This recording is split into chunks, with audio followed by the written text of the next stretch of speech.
Hey guys, it's Lady Ambrosia. I know it's been a minute since I've been on here on YouTube, so I figured I would just sweep up on here and say hello. I have something actually to show you guys today.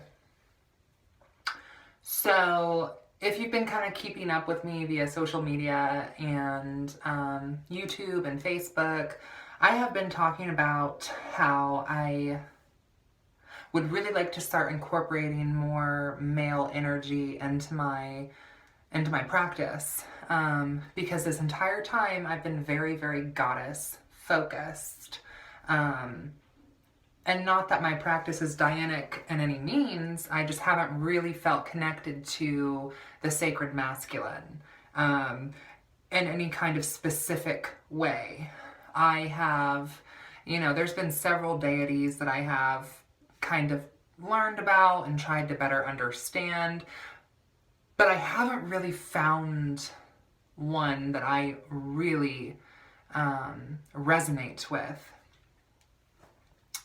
For the most part, I feel very, very, very, very drawn to the Celtic pantheon. The majority of my sacred feminine deities belong to that pantheon that I subscribe to. But I've been really feeling the Pan lately, which I'm pretty sure he belongs to the Greek pantheon. It could be Roman, but I've been just really feeling the Pan energy. And there's actually this song that I have on a CD that one of my good friends had made a mix for, and if you're watching, you know who you are. And the song is about Pan, the happy horned god. And that song really just kind of spoke to me on a level that I felt like I hadn't been spoken to before.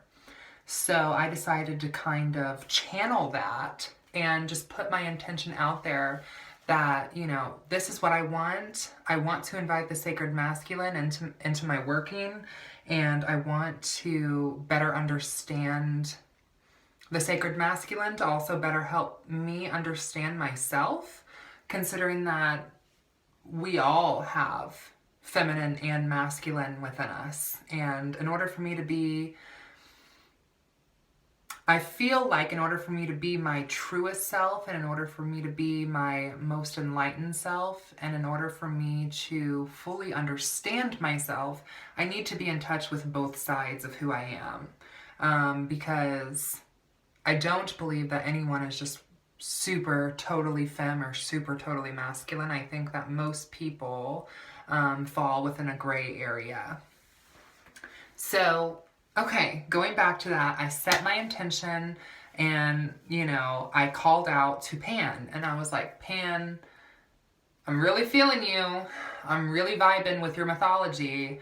If this is meant to be for me, give me a sign. Let me know that, you want to work with me in my practice. I'm not sure. I've never really been with male deity. I've never really experienced male deity. It's always been very, very feminine. So give me a sign. Show me that I'm going in the right direction, or that you want to work with me, because I think a lot of people feel entitled to work with the gods.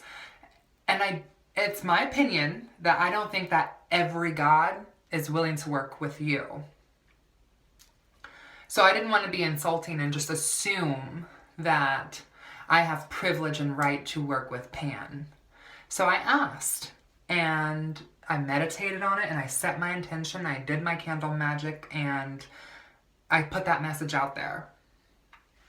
I came home from work the other day. Now, some of you will know that I have I have many altars. Okay, I have several. Okay, I have two altars, pretty much. I have one in the witchy room, and that's my working altar, and that is where I do the majority of, spellcraft and my workings, charging. That's where I'm really getting into my practice. And then I like to call it like a seasonal altar, or like a Sabbat altar, and that's actually downstairs in the living room. And that changes with every turn of the wheel. That's just how I like to do it. I know there's a lot of witches who incorporate both of them into just one. But this is what works for me, and this is kind of what I like to do, just to kind of keep it separate. So every time the wheel turns like it was dressed up for Samhain, which I showed in another video, and now it's dressed up for Yule. And then once Imbolc comes, it'll get dressed up for that. So it changes. It's a very fluid space, and pretty much the only thing I do on there, any kind of spellcraft I do on that altar specifically has to do with the Sabbat. Versus my everyday kind of folk magic spellcraft is more than likely going to be on my working altar. So I have 2 red taper, guys, I'm sorry, my hair is like crazy.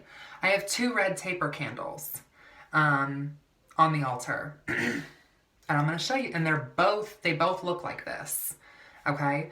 And I'm going to show you this, and it's a little comical, and it's a little inappropriate.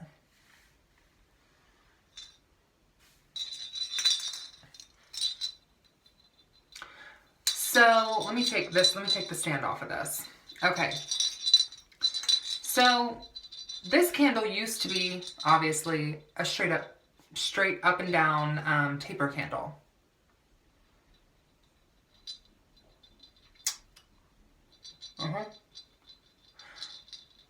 It was sitting in here.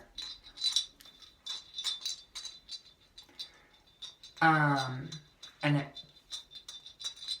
completely almost at a 90-degree angle, as you can see, bent, and then swoops up like that.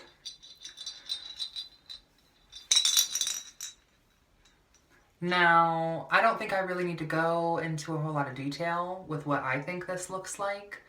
I think you guys can probably use your imagination on what you think it looks like. To me, it looks very phallic, which reminds me of Pan. A lot of imagery revolving around satyrs will show images with this kind of symbol. So I'm taking that as the sign that I was asking for. It's just very interesting. I mean, look at it, guys. I've never seen a candle do this, ever. So I take that as the clear go-ahead. If any of you already work with Pan, if you could please give me some direction, because I kind of feel like I'm going in this blindly. I feel very called to incorporate Pan into my practice and to work with Pan, but I don't totally understand how to go about that. So any tips would be greatly appreciated. As always, guys, I hope all of you are doing well. I will be on Lunar Wisdom Sacred Circle Talk later tonight at 8 p.m., so you guys can catch me on there. And I hope all of you guys have a great night. I'm going to hop off here. I'm going to make myself some tea. And for those of you who catch the live video, chat with Lunar Wisdom Sacred Circle and Lippy Witch, I will see you guys over there. In the meantime, many blessings.